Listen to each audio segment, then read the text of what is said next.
O tema desta manhã é um coração subvertido pela graça de Deus. Vamos ler em Lucas capítulo 10, versículos 27 a 37. Eu vou ler a partir do 25.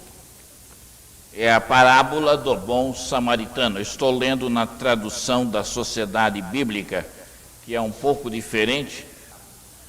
E eis que certo homem, intérprete da lei, isto é, ele era um escriba, talvez um fariseu também, se levantou com o intuito de pôr Jesus em provas e disse-lhe: Mestre, que farei para herdar a vida eterna? Então Jesus lhe perguntou.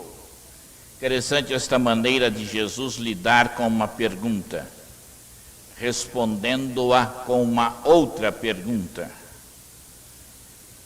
Ele quer que a pessoa elabore junto com ele a resposta.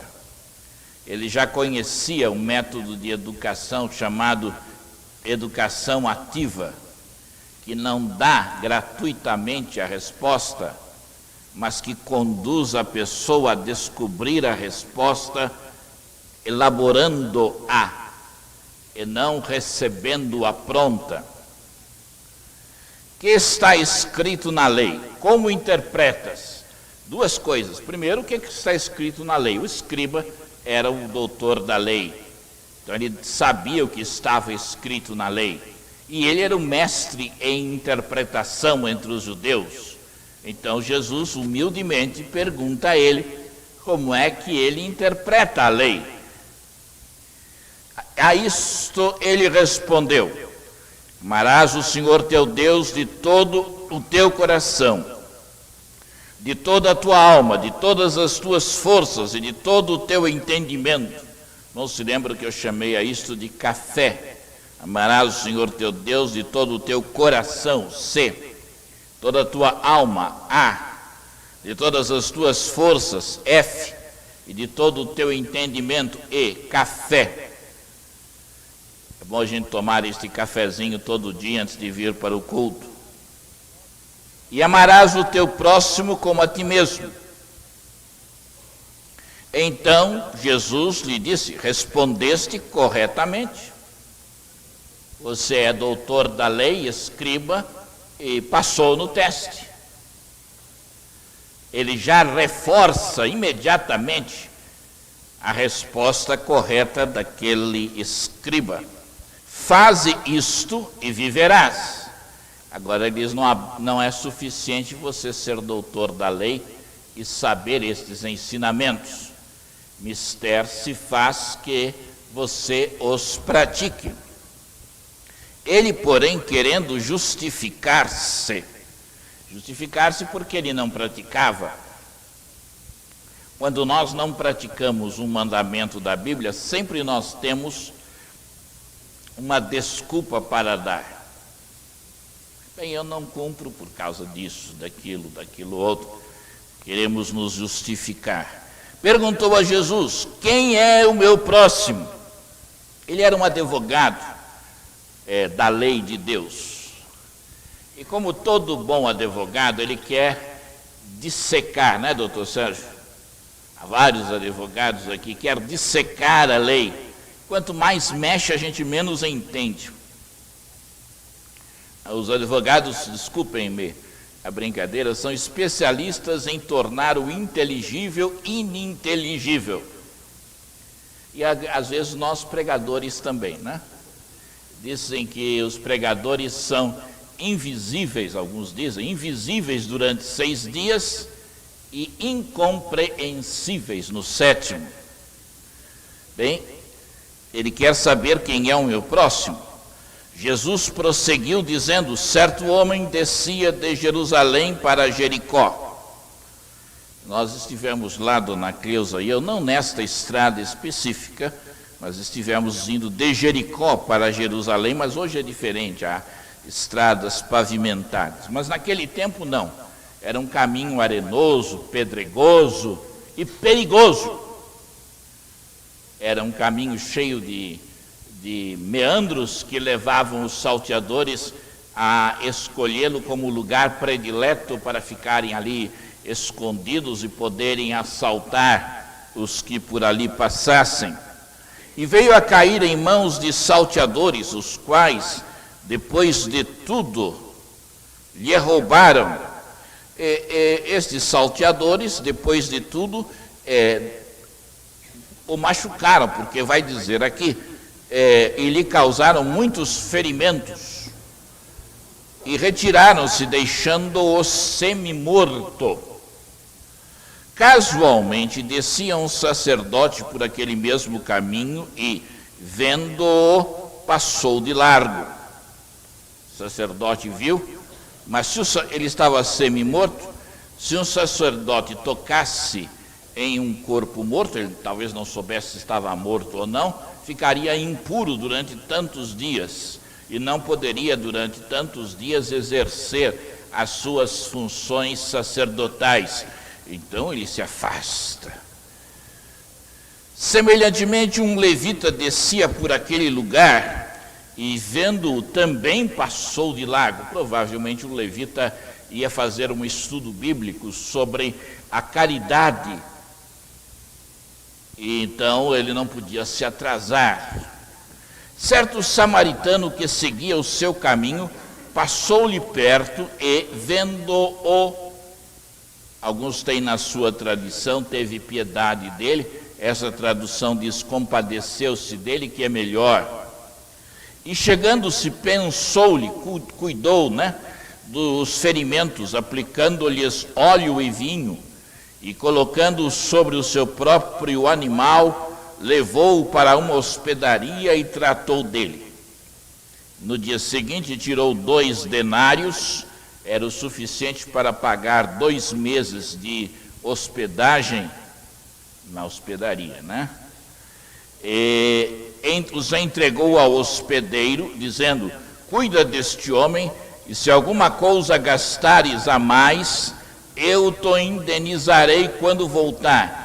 Se disséssemos isto em linguagem de hoje, ele tirou o seu cartão de crédito, deixou com o dono da hospedaria e disse: eu vou daqui a algum tempo voltar, paguei 2 meses de hospedaria, mas se houver outras despesas, você tira aqui do meu cartão de crédito, é tudo garantido, estão todas as despesas cobertas e eu já voltarei.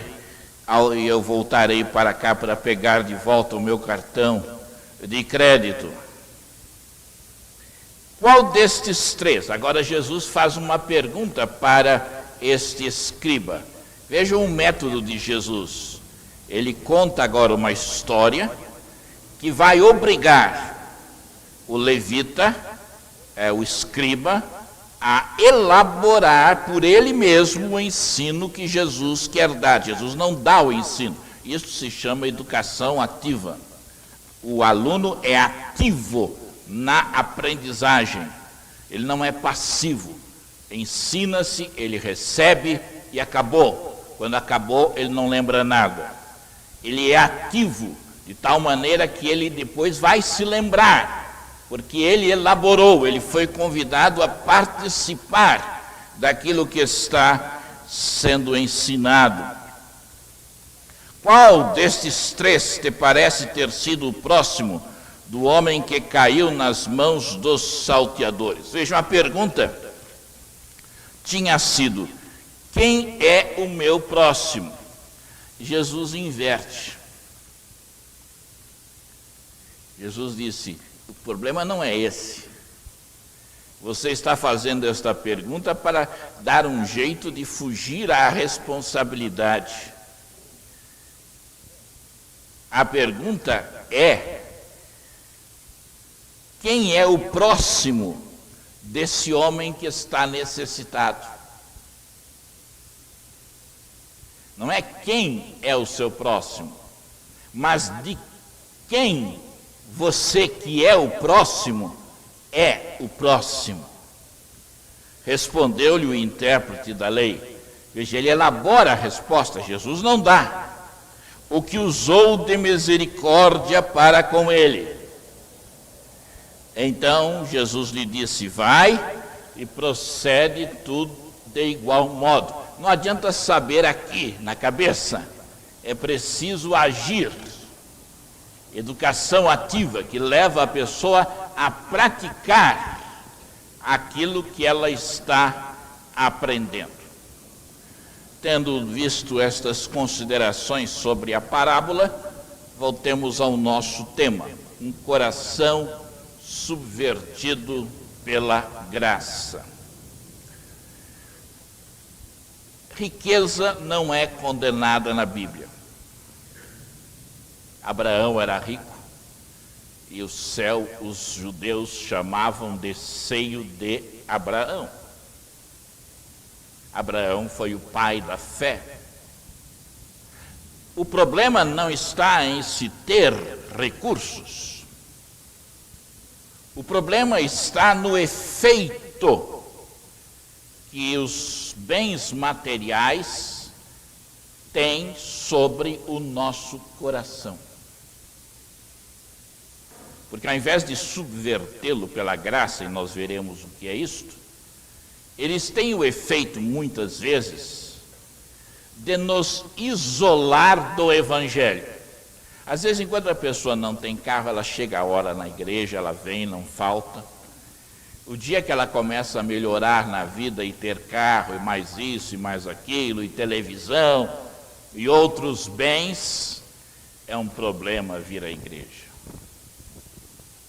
Chegar na hora, então, mais problemático ainda.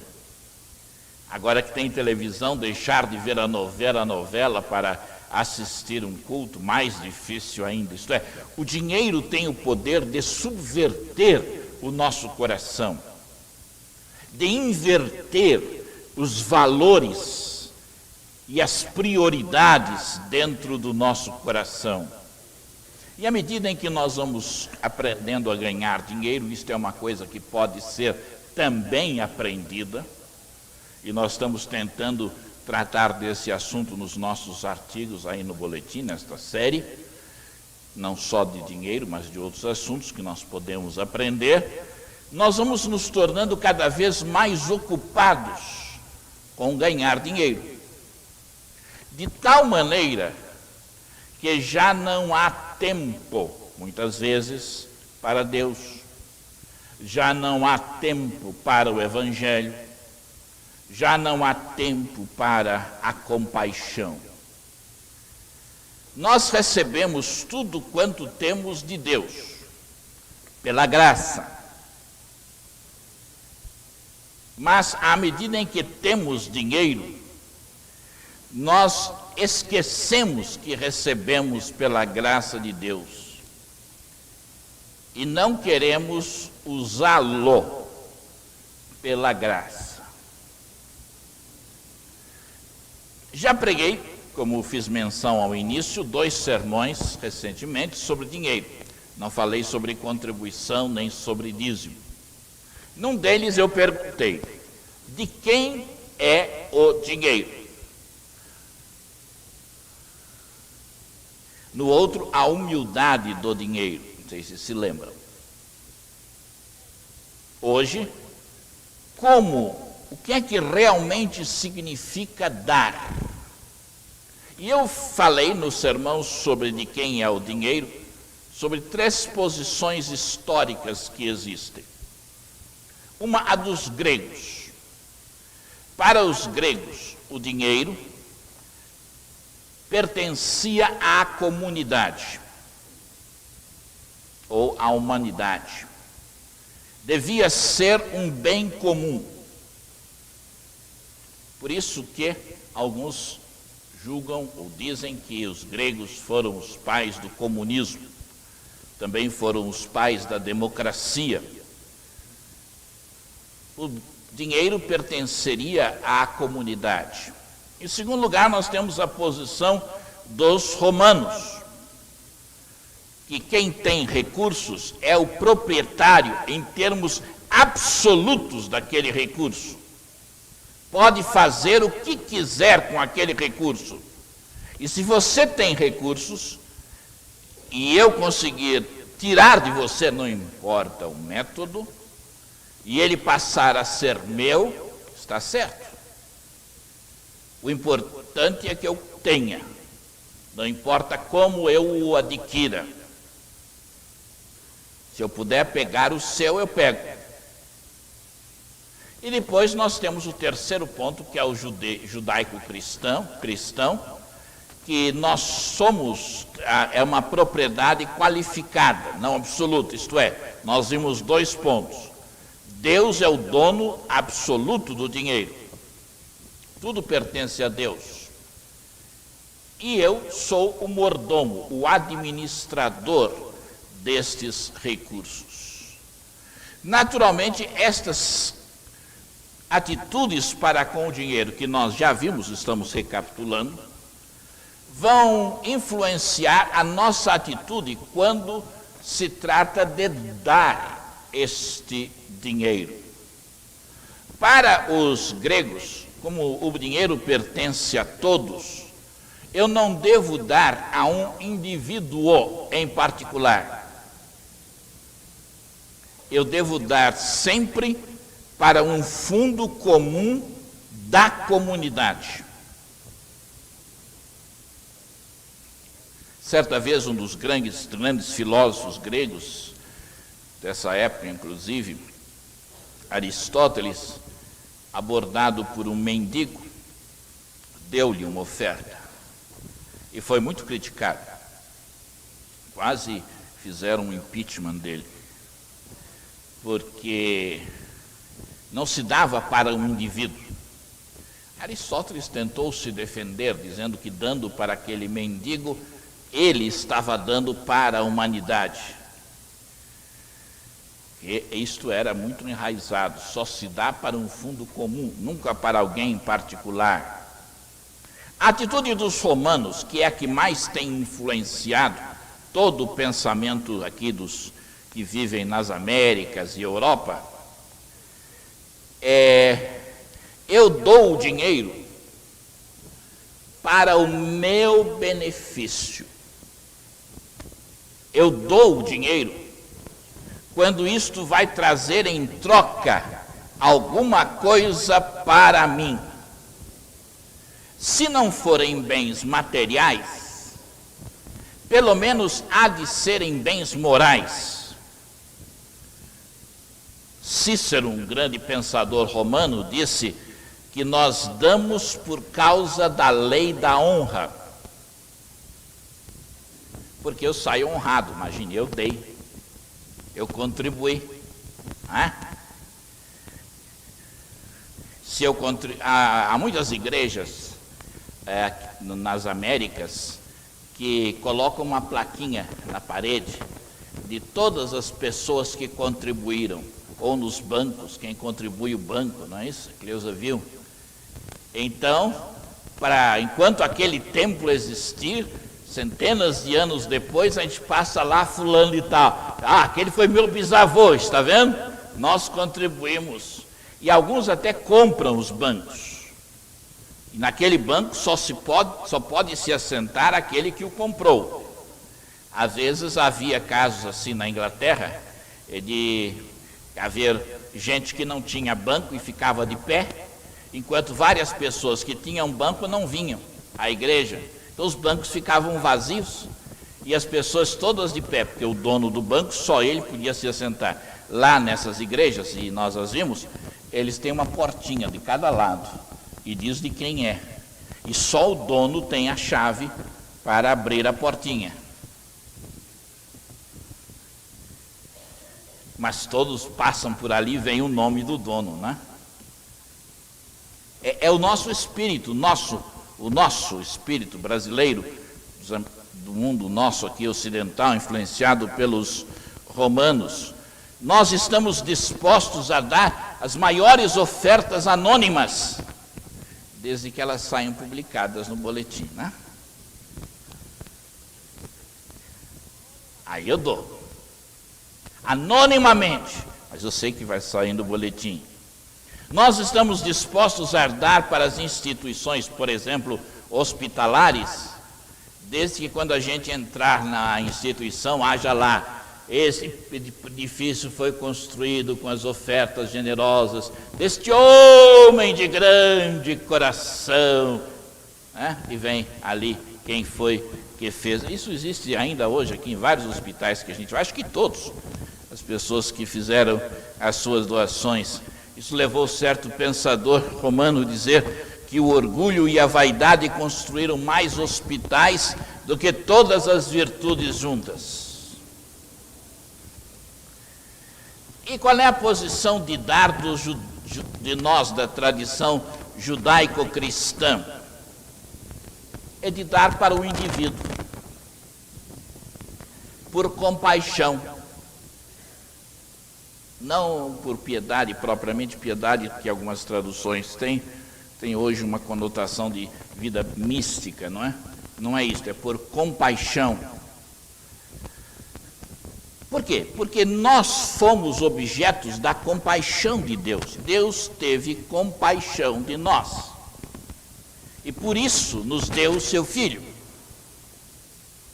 Jesus Cristo.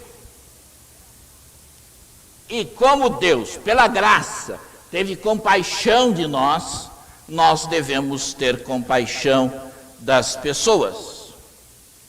Isto muda, subverte os nossos pensamentos, o nosso coração, inverte as coisas dentro de nós, inverte os nossos valores, subverte as nossas prioridades.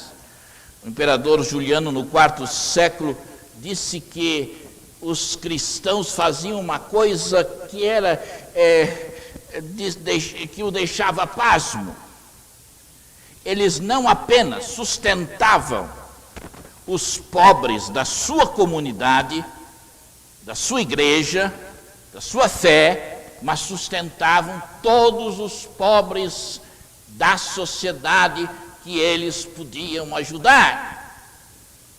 Isto mudou todo o Império Romano, quebrou todos os valores do Império Romano.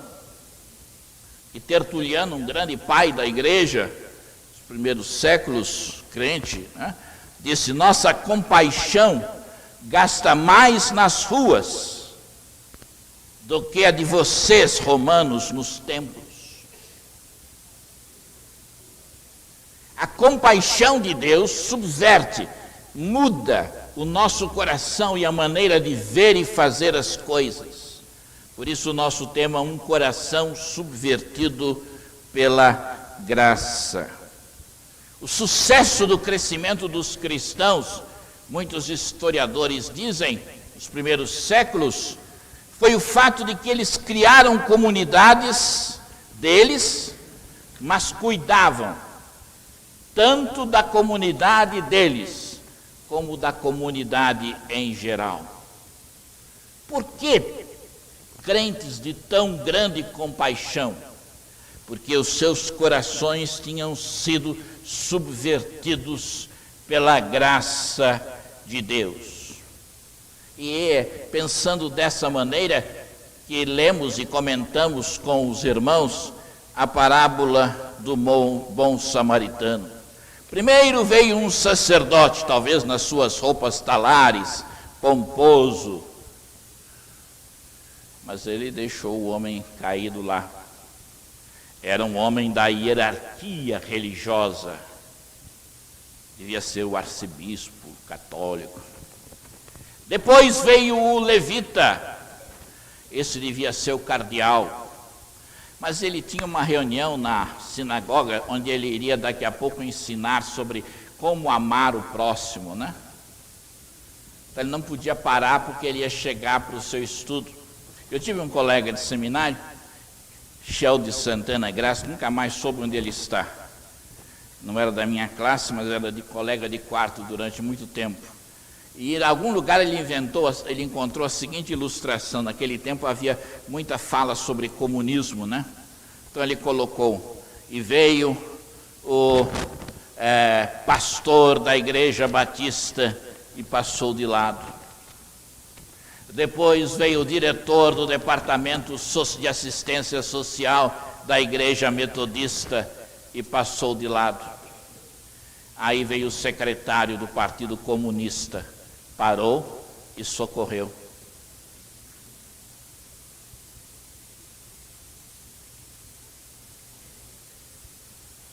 Mas o fato é que, quem seria a terceira pessoa? O primeiro foi um sacerdote, um líder religioso, judeu. O segundo foi um levita, um líder religioso judeu. Quem nós esperaríamos que fosse a terceira pessoa? Parece que a parábola, até esta altura, está criticando os religiosos por profissão, não é? Mostrando que quando você vira pastor por profissão, o seu coração endurece. Você é um grande cara, até se tornar pastor. Na hora que você se vira pastor, você se fecha. O seu coração endurece. Parece que é uma crítica à hierarquia religiosa, não é? Sacerdotes, levitas. Quem nós esperaríamos que seria a terceira pessoa? Um leigo judeu. Para mostrar que o religioso tem o coração endurecido, mas aquele que é leigo tem o coração amolecido, não é? Para rimar com endurecido. Mas não, Jesus não fala que veio em terceiro lugar um leigo judeu. Ele nos pega de surpresa, porque ele nos diz que veio um samaritano. Ora, quem eram os samaritanos? Quando lá pelos idos de 600, 700 anos antes de Cristo, a Assíria havia invadido parte de Israel, Israel do norte, ela havia mandado os assírios como colonos, isto é, como donos, para colonizarem, administrarem, gerirem os negócios das terras que eles haviam conquistado e nas quais viviam judeus. E eles haviam conquistado. Acontece que houve uma miscigenação, isto é, houve filhos que nasceram de pais e mães assírios e pais e mães judeus, isto é, houve uma mistura de raças. Os descendentes desta mistura de raça eram os samaritanos. E os judeus os desprezavam porque não eram judeus puros. Eram judeus que tinham sangue assírio, sangue de gentios. Então, marginais, desprezados pelos judeus. E houve uma separação religiosa também, em termos de princípios, eles ficavam só com o Pentateuco, isso, aquilo. Os judeus adoravam no templo lá em Jerusalém, eles adoravam no outro templo, num outro monte. Então houve várias coisas que os separaram, eles não podiam ir adorar lá em Jerusalém, tiveram que criar o seu lugar para adorar. O herói da história é um marginal. O herói da história é um samaritano. É este que responde com compaixão, vendo aquela pessoa que foi ultrajada, sente compaixão e vai ministrar a ela. Ele vem no seu carro, que os samaritanos também eram ricos, último tipo, um Omega, né, da General Motors, né, Leandro? É o melhor que existe, não é? Não é? Eu acho que é, deve ser. E ele vem lá no seu Omega, ou Ômega, não sei, tira o seu dinheiro do bolso, dá dinheiro, salário de hospedaria do hotel de 5 estrelas de 2 meses, deixa o cartão de crédito, cuida da pessoa. Quem? Ele era uma pessoa que não tinha posição social, ele era um desprezado na sociedade, um marginal. Não era como o sacerdote que, se tocasse no morto, ficaria cerimonialmente impuro. Não. tocasse, não tocasse no morto, não perdia nada, porque ele já estava lá mesmo na ralé, ele já era ralé, pior do que ele era não podia ser.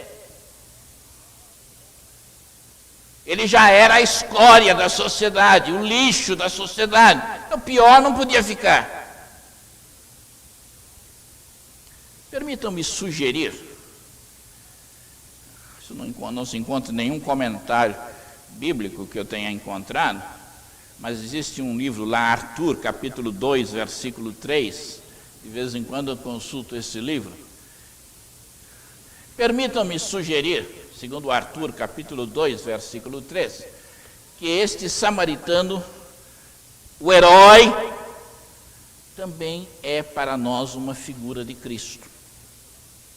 Porque Cristo, quando se encarnou, se fez um marginal. Ele era desprezado, diz Isaías, o mais indigno entre os homens, aquele que olhando para ele, não víamos nele beleza algum que nos atraísse a ele. E assim como aquele samaritano agiu por compaixão, Cristo nos viu caídos na estrada deste mundo, feridos por Satanás e pelos nossos pecados, abandonados por todos, desprezados, sem esperança, caminhando para o inferno por causa dos nossos pecados, mas não se importou em tocar no morto, em se contaminar com o nosso pecado. Na verdade, a Bíblia diz que ele não apenas se encarnou e se fez homem, partícipe da raça humana, como ele também se tornou pecado, o nosso pecado. É como se o pecado estivesse aqui num copo e ele o tomasse. E o nosso pecado começou a correr pelas suas veias. Arthur capítulo 2, versículo 4. Ele se fez pecado por nós. Ora, quando aquele samaritano deu dinheiro, ele perdeu o dinheiro. Para Jesus nos perdoar, ele teve que perder. Ele teve que perder o seu sangue. Ele teve que perder a sua vida. Ele se deu por compaixão, deu a sua vida, deu o seu sangue por nós. Por quê? Porque Jesus tinha um coração subvertido pela graça. Foi por graça, foi por compaixão que ele fez isto. Ontem, Dona Cleusa e eu estávamos ouvindo uma fita de certo pregador, e ela acabou ouvindo 3 vezes a mesma fita por minha causa, porque quando eu cheguei ela já tinha ouviu a segunda, não sei que no fim do dia ela tinha ouvido 3 vezes já. E ele conta a seguinte ilustração: era um trem, tinha a primeira e segunda classe, e a primeira classe estava vazia, mas a segunda classe estava apinhada de gente, não cabia mais, um por cima do outro. Aí o administrador lá, o gerente do trem, por uma atitude de graça, viu aquelas pessoas lá e a primeira classe vazia, chegou lá e pegou as pessoas que estavam de pé na segunda classe e disse: podem passar para a primeira classe. Elas foram lá, para aquelas poltronas confortáveis, gostosas. Tinham pago o bilhete de segunda classe, eram cidadãos de segunda classe. Mas pela graça do condutor lá, foram viajar de primeira classe. E assim é conosco. Nós não merecemos nada, somos pecadores, estamos no vagão de segunda classe. Mas se, isto o pregador salientava na fita, nós admitirmos que somos passageiros de segunda classe, nós estaremos nos candidatando para passar para a primeira classe. Isto é, se eu admitir que eu sou aquele homem caído na sarjeta lá na estrada para Jericó, se eu admitir que eu sou pecador, que não há nada bom em mim, que eu estou ferido, que eu dependo de que alguém cuide totalmente de mim, senão eu vou morrer no inferno. O Senhor Jesus Cristo, o condutor do trem, o samaritano, vem e por compaixão diz: pode passar para a primeira classe. É pela graça. Isso é a graça de Deus. Também na mesma fita nós ouvimos uma outra ilustração. Certas pessoas foram pesquisar lá ouro, procurar ouro. Encontraram um pouco de ouro em certo lugar. A fita diz que era na Austrália, num lugar lá.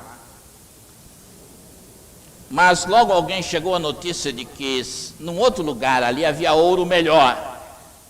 Então eles pararam as escavações naquele lugar e foram para o outro.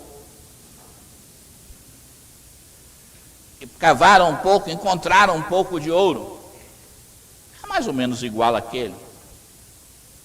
Mas chegou alguém e disse: não, mas em tal lugar há ouro melhor. Eles correram para lá.